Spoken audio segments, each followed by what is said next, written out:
welcome to the Daily Deal with today. I do know the first episode of this show was supposed to be released over 2.5 weeks ago, but due to some technical difficulties and more, we're going to have to start it here in bit. And I mean, I know a lot of you guys have approached me in DMs on Instagram, on Snapchat, in Twitch Whispers, and even in Discord about when this segment is supposed to be released. It was supposed to be released over 2 weeks ago, I know that, but there was a couple of delays, but we're finally here now, and that's what matters. We have big podcast happening tonight with Melakim, so he's going to be doing that, but big news today.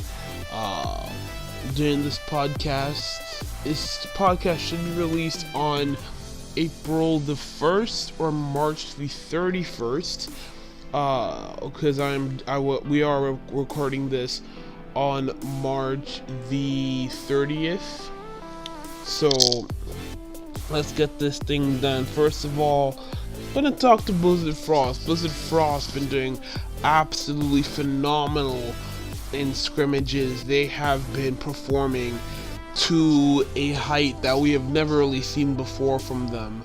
Now with Hefe, Fellow Frame, and Devo, Caesar as coach, Solar as sub, you know, that's kind of how the roster's arranged, and Caesar's been very much in there as well, mostly the starter in a lot of these scrimmages that we're seeing in 6-mans, and he's been the entire team, especially Caesar and Hefe and Devo, have been performing extremely well according to Melakim and other inside sources as well.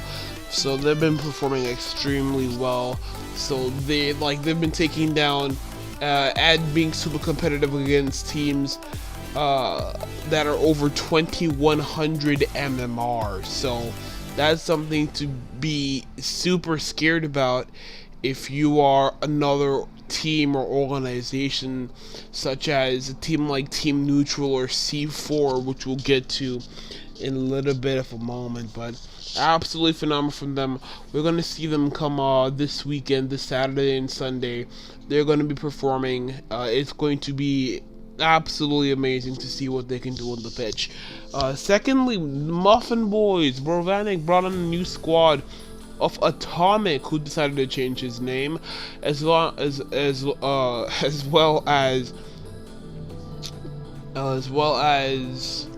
forgot what his name is. There's a guy called Jovan, which is definitely, so far according to Melakim, looking like definitely one of the stars of the roster, and as well as their third,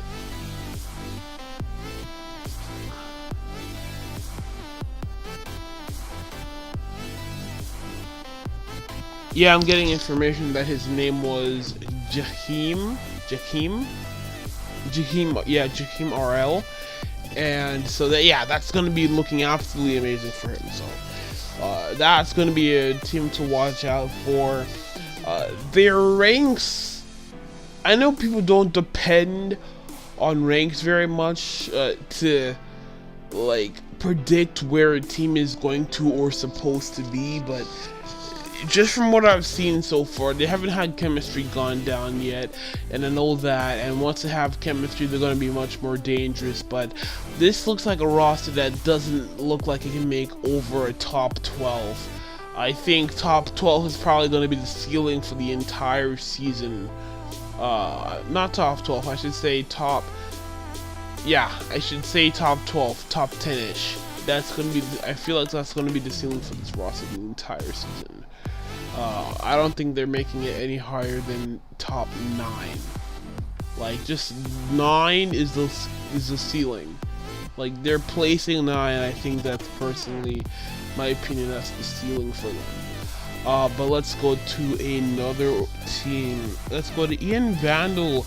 With Galaxy stepping down from Enemies Esports as the Enemies Esports organization owner alongside Irosa,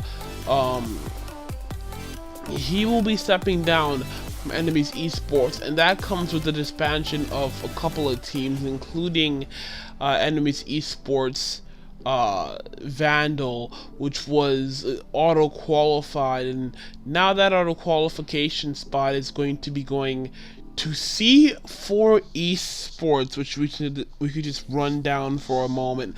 They're going to be going into the main event. GC3 team, according to what we have on the spreadsheets and everything, GC3 team that should be a team to very much look out for. So everyone has to watch out for that team. Definitely someone that Melakim put in contention to win the entire event.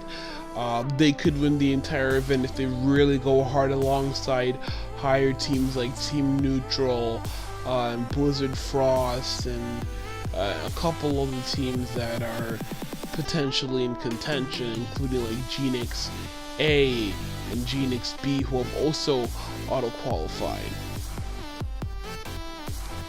So now let's go down and go to Blizzard Frost new player. They brought on a new player called Hefe, as I mentioned earlier. Hefe has been doing amazing in scrims, according to Melakim, 1900 player. Phenomenal in ones, I think formerly 1900 in twos. Been doing a lot. So that's definitely a team to look out for, and I think that's going to be a team. The Hefe is going to be one of those players that could develop into an absolute star. So big thing to look out for. Of course, this is my news segment, not really a debate segment, so I can't really go too in depth on a lot of these topics, but topic I do want to go more in depth in is this is the Royal Elite Open information right before we get off. Hanako Galaxy posted the information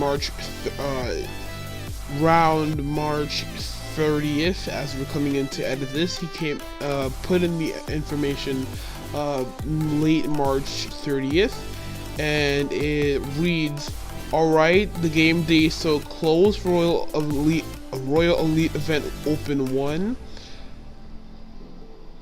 16 qualified teams, 2-day tournament, Saturday and Sunday. There's a whole rules segment. You have to go and read all of that in the GSCS Elite Royal Elite Open info inside the important category.